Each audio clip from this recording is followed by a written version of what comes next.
यशोदा, तुम भी किस प्रकार सोचती हो? ब्रिजभान और भाभी को मैं कई वर्षों से जानता हूँ, और राधा तो एक प्यारी सी बच्ची है।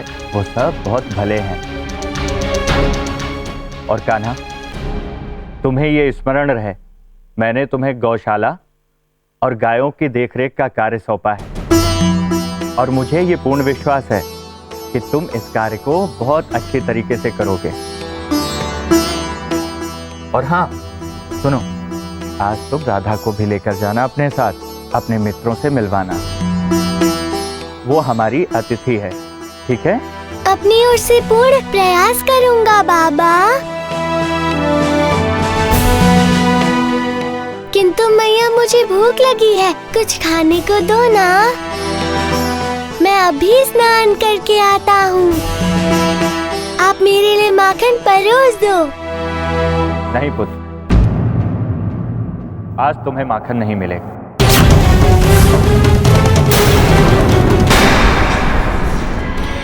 क्या कह रहे हैं आर्य? लल्ला को माखन क्यों नहीं मिलेगा? किंतु बाबा, आप तो जानते ही हैं ना, माखन के बिना मुझे भोजन अच्छा नहीं लगता। किंतु आर्य, लल्ला ने ऐसा किया क्या जो आप उसे माखन ना खाने का दंड दे रहे हैं? हाँ बाबा, यदि माखन नहीं दिया तो मैं भोजन नहीं करूँगा। लल्ला, यदि ऐसा है तो आज तुम्हें भूखा ही रहना पड़ेगा।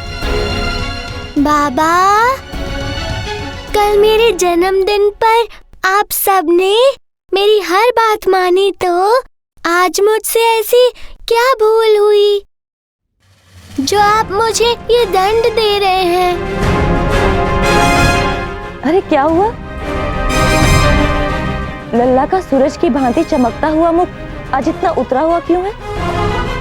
देखिए ना जीजी, आर्य ने ये निर्णय लिया है कि लल्ला को माखन नहीं मिलेगा।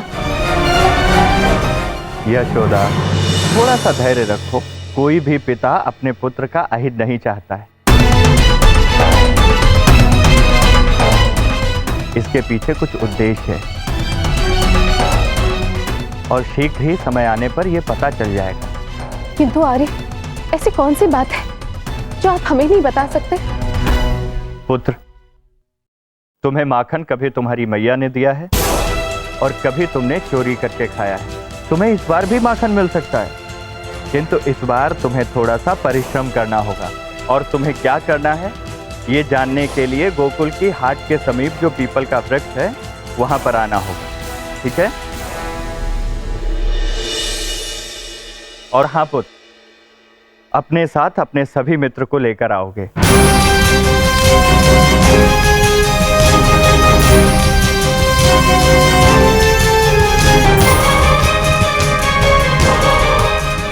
आर्य क्या करने जा रहे हैं? मुझे तो कुछ समझ में नहीं आ रहा। वास्तविकता का ज्ञान तो पीपल के वृक्ष के पास जाकर ही होगा।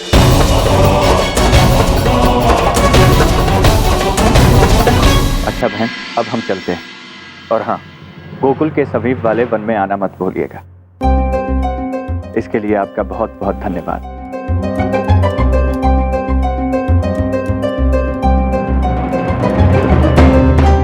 सहयोग के लिए धन्यवाद। और हाँ, सुबल के बाबा को साथ लाना मत भूलिएगा। अच्छा, अब हम चलते हैं। जी ठीक है, जैसे आपकी आज्ञा।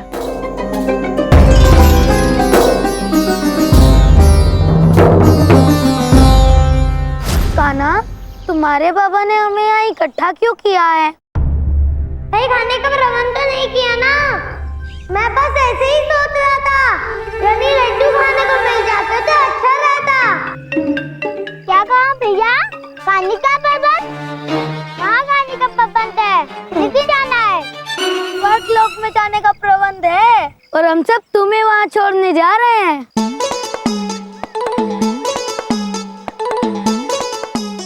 कौन जा रहा है स्वर्गलोक? ये दोनों भाई सुधान और सुजन जा रहे हैं। अब ये दोनों भाई स्वर्ग में चले गए तो स्वर्ग के सभी देवता धरती पर आ जाएंगे।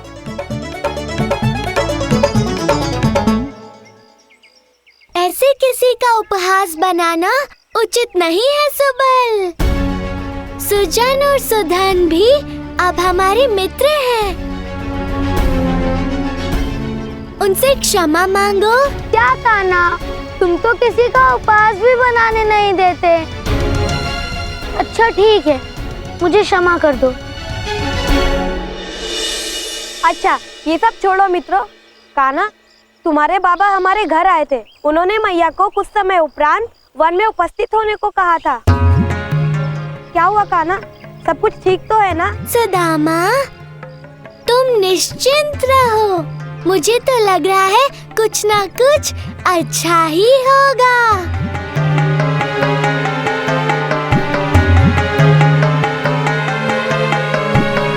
क्या हुआ नंदराज, आपने हम सबको यहाँ पर अचानक एकत्रित होने का आदेश क्यों दिया? नंदराज, हर वर्ष तो आप कान्हा के जन्म दिवस पर अपने यहाँ आमंत्रित करते हैं, किंतु इस बार आपने हम सबको यहाँ क्यों बुलाया है? क्या इस बार आप कान्हा के जन्मदिन के उपलक्ष्य में हम सबको भोज नहीं देंगे? गोकुलवासियों, प्रत्येक वर्ष की भांति कान्हा का जन्मोत्सव इस वर्ष भी मनाया जाएगा। हम इसीलिए यहाँ पर एकत्रित हुए हैं, किंतु इस वर्ष कान्हा का जन्मोत्सव भिन्न तरह से मनाया जाएगा। हम सभी गोकुलवासी कान्हा की माखन चुराने की आदत से भली भांति परिचित हैं, और गोकुल में ऐसा कोई घर शेष नहीं बचा है जिसमें माखन चोर टोली ने माखन ना चुराया हो। और इस माखन चोर टोली का सेनापति कौन है, इससे प्रत्येक गोकुलवासी परिचित है।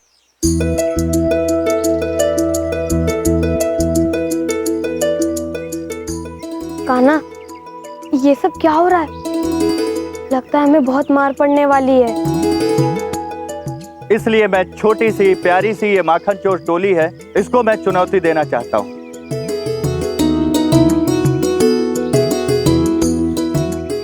इसलिए मैंने इन बालकों के लिए एक प्रतिस्पर्धा आयोजित की है, और इस प्रतिस्पर्धा का उद्देश्य ये है खजाने तक पहुंचना, जिसमें हमारी माखन चोर सेना के सभी बालक भाग लेंगे। इन सबको 3 संकेत दिए जाएंगे और इनको अपनी बुद्धि के अनुसार उस खजाने तक पहुंचना है, और जो भी बालक उस खजाने तक पहुंचेगा उसको वो खजाना दिया जाएगा। और गोकुलवासियों, जानते हैं आप लोग वो खजाना क्या होगा? वो खजाना होगा ढेर सारा हाँ। अरे वाह, ये तो अत्यंत ही मनोरंजक क्रीड़ा है।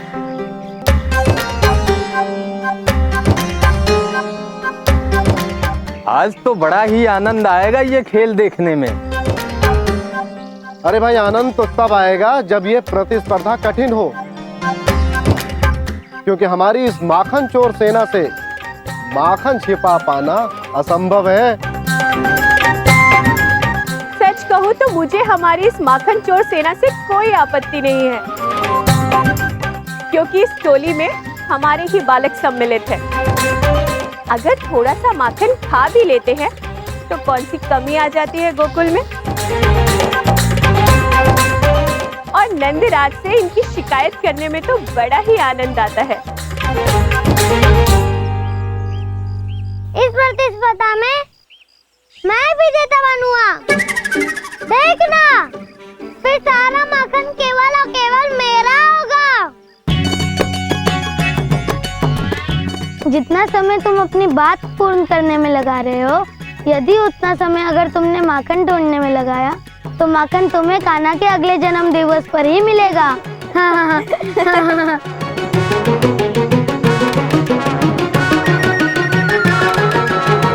ये इतना सरल नहीं होगा मित्रों। माखन तक पहुंचने के लिए हमें कुछ पहेलियां सुलझानी होगी। ये बल का नहीं, बुद्धि का खेल है। स्मरण रहे मित्रों, जो हारेगा उसे कुछ भी नहीं मिलेगा। तो आप सभी लोग प्रतियोगिता के लिए तैयार हैं? हाँ, ठहरिए नंद काका।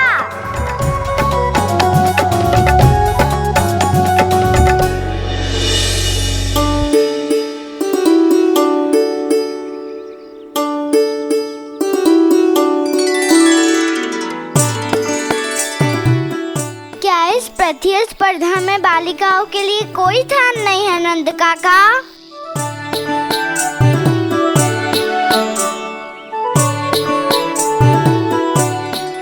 मैं भी इस प्रतिस्पर्धा में सम्मिलित होना चाहती हूँ।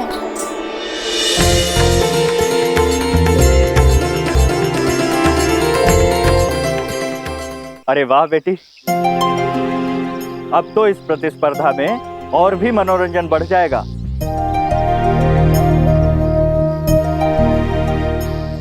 गोकुलवासियों, अब इस प्रतिस्पर्धा में एक बेटी भी आ गई है। राधा की भांति यदि अन्य बेटियां भी इस प्रतिस्पर्धा में भाग लेना चाहती हैं, तो वो हमारे सामने आए। हाँ काका, तो मेरी कुछ सखियां भी प्रतिस्पर्धा में सम्मिलित होना चाहती है। सखियों, सभी यहाँ आ जाओ।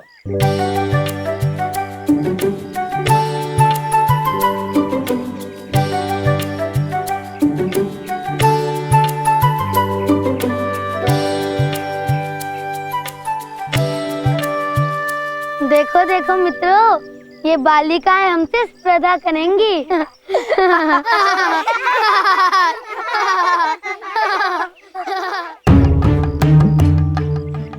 हाँ नंद काका, ये हुई ना असली प्रतियोगिता। अब बालक और बालिकाएं बराबर है। क्यों ना आप बालक और बालिकाओं का दल बना ले। आपके गोकुल के बालकों को भी ज्ञात हो जाएगा कि हम बालिकाएं किसी से कम नहीं। ये क्या हो रहा है कान्हा? हम इन बालिकाओं के साथ प्रतिस्पर्धा में भाग नहीं ले सकते। तुम इसके लिए सहमत मत होना। क्या हुआ? कहीं गोकुल के माखन चोर से ना हम बालिकाओं से भयभीत तो नहीं हो गई? वैसे तुम सभी का इस प्रतिस्पर्धा से पीछे हट जाना उचित रहेगा, क्योंकि आप हमसे हार गए। बड़ा उपाय बनेगा तुम सबका। बाबा, हमें ये चुनौती स्वीकार है।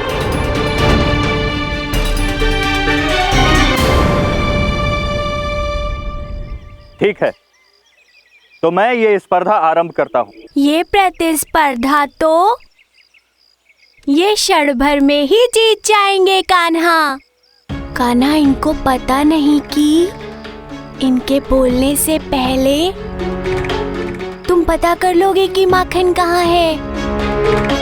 तुम्हें तो तीनों पहेलियाँ सुनाने की आवश्यकता भी नहीं है कान्हा। नहीं दाऊ, इस बार प्रतिस्पर्धा बराबर ही होगी। मैं अपनी किसी भी शक्ति का प्रयोग नहीं करूंगा। पता तो चले कि हमारे प्रतिद्वंदी कितने कुशल हैं।